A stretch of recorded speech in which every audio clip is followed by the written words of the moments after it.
Aimer Dieu, c'est d'abord le connaître. Quand on veut, on attend. Comme Saül pleurait, pensait et regardait aux ânesses perdues de son père. Mais Dieu voyait en lui un roi. C'est ça, la préférence. Alors, attends-toi à l'inattendu rendez-vous divin. Car c'est par le sens du sacrifice pour les autres qu'on devient un roi ou une reine pour sa génération, pour sa famille et pour l'humanité. Quand les hommes sont témoins, c'est fort. Le destin te fait subir. Ce n'est pas facile, mais pas impossible d'y sortir. La gloire qui attire le regard des hommes vers les hommes. Comme Dieu a rejeté Saül. Quand on fait un mauvais choix, on devient un adorateur. Le chemin n'est pas facile, mais il reste le chemin. Comme David n'était pas le choix de son père, mais Dieu l'a choisi. Quand Dieu est témoin, c'est encore plus fort, car la destinée te prépare.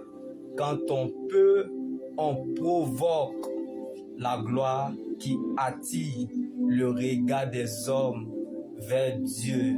Comme Dieu a choisi David, c'est ça la référence.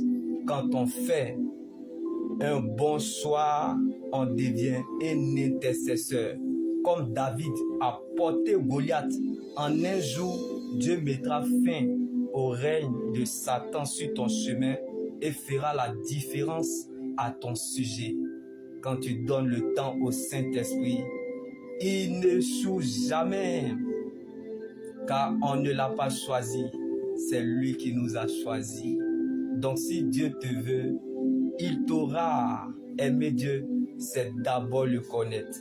Personne ne s'est sauvé lui-même, c'est Jésus qui allait le chercher. Jésus t'aime plus que la bénédiction, mais son amour ne te forcera pas à le suivre.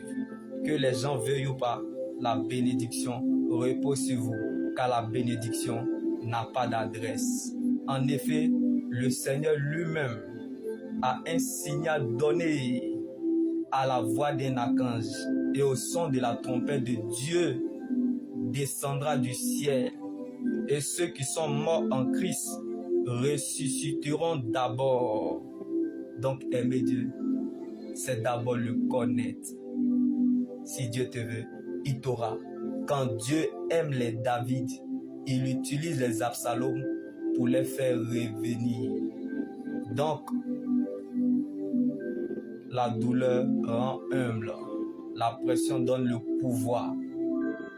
Si l'orgueil avait une prison, Absalom ne serait pas mort.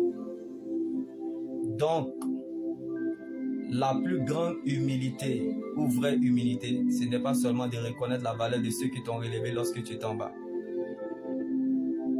mais de reconnaître la valeur de certaines choses que Dieu attendait de nous qu'on n'a pas fait. Alors mettons donc les caméras sur Jésus. Ayons toujours les regards fixés sur ce que Dieu veut pour nous, tout en considérant toujours en priorité la façon dont Dieu nous connaît et ce que le ciel attend de nous.